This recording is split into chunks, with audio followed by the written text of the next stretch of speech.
O homologar implicado nesta operação é, em certa medida, uma atividade em que se estabelece entre a alma e o logos uma sintonia fina. Diante de tais conjecturas, pensamos que Barbaros se aplica à alma na qual não se observa esta sintonia. Ou seja, quando a alma deixa de falar a língua do logos, instaurando um descompasso, axínetos, ao qual se refere o fragmento 1. Essa imagem é interessante, né? Porque Heráclito se refere ao fato da gente poder estar em sintonia ou em dissintonia com relação ao logos, né?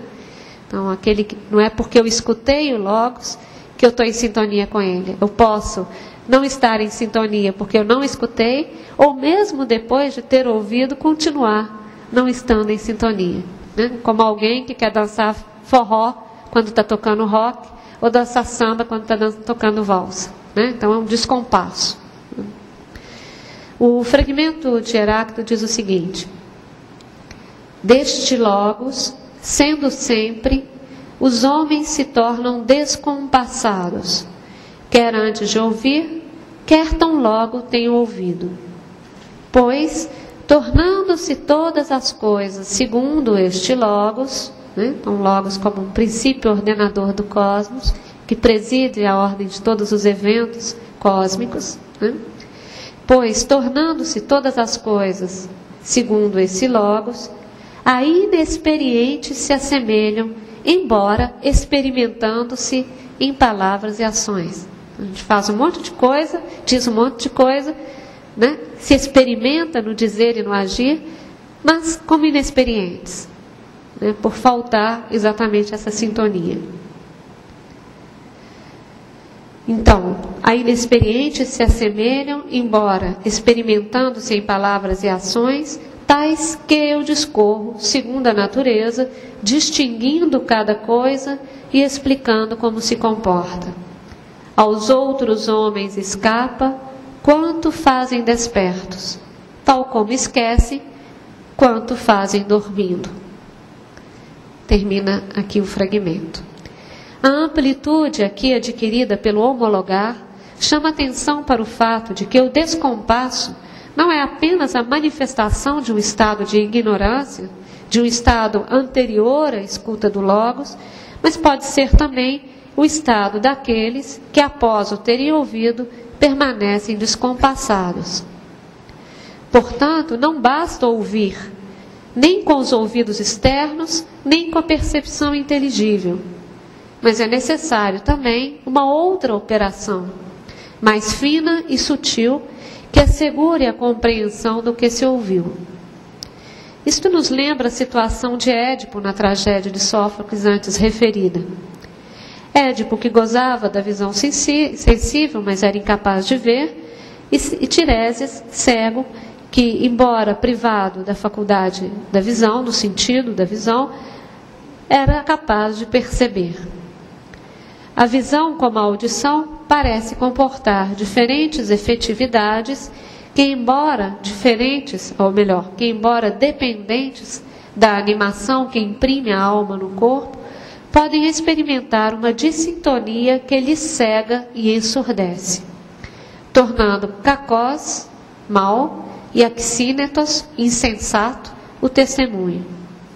Como sentenciam Heráclito e Parmênides, ouvindo não ouvem, vendo não o veem, presentes estão ausentes.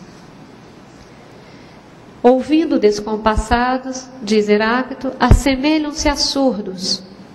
Sobre eles testemunham, presentes estão ausentes.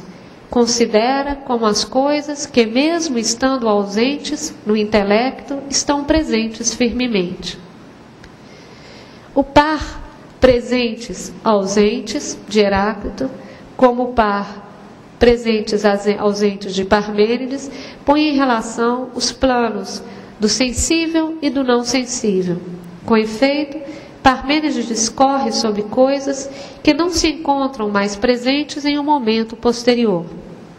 Podem, contudo, subsistir sob outra forma presentes na mente.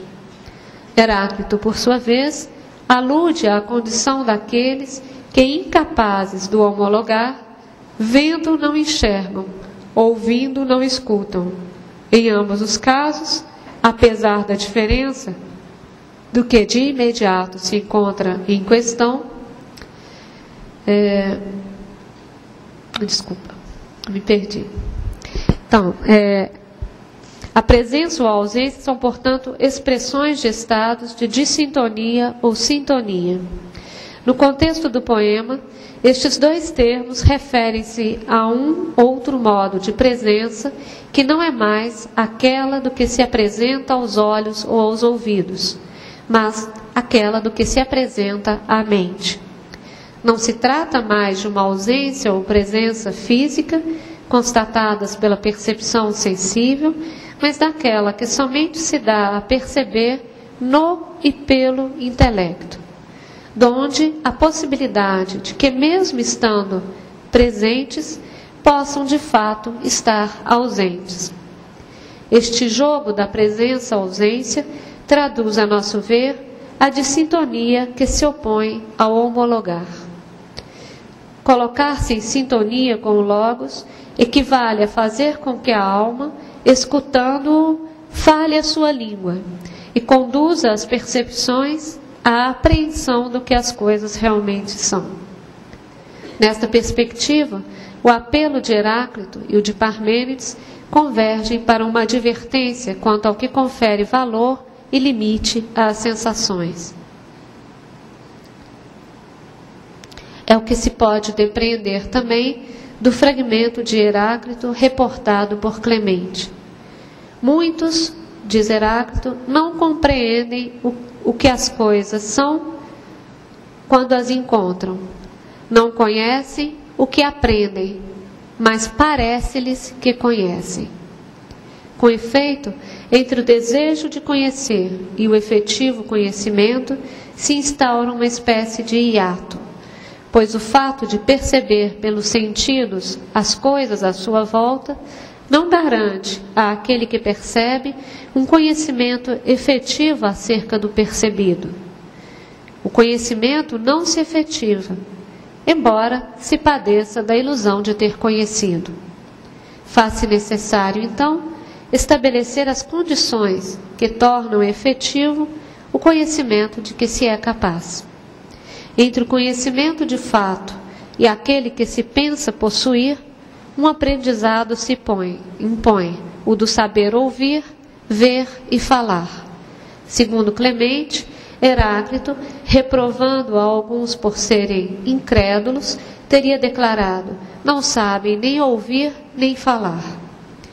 Um aprendizado que proporciona um saber ouvir, ver e falar, sugere que a qualidade da percepção sensível é condição não só para o aprendizado, mas também para o discurso. Mais uma vez, é o sentido da audição que se presta a exprimir o processo de apreensão da realidade. O verbo acouo figura em vários fragmentos, de cujo exame se depreende uma distinção entre um sentido literal e um sentido figurado, entre o aspecto sensível e a realidade ulterior e autossubsistente. De fato, a escuta do Logos é o que torna possível uma apreensão do objeto do sábio homologar, e o que nos põe, portanto, em relação com aquilo que é divino. É também em um certo escutar que se pensa quando se fala da disposição daqueles que vivem como se tivessem uma inteligência particular, seja por não terem ainda ouvido Logos, seja por tendo ouvido e não tê-lo compreendido, ou ainda por terem perdido a sintonia com ele.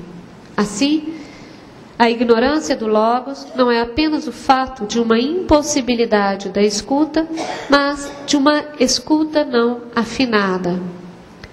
Como vimos em B107, o diagnóstico acerca do que torna falível a escuta é claro: o caráter bárbaro da alma. Quando é este o caso, mesmo tendo a visão, somos como cegos, mesmo tendo a audição, somos como surdos.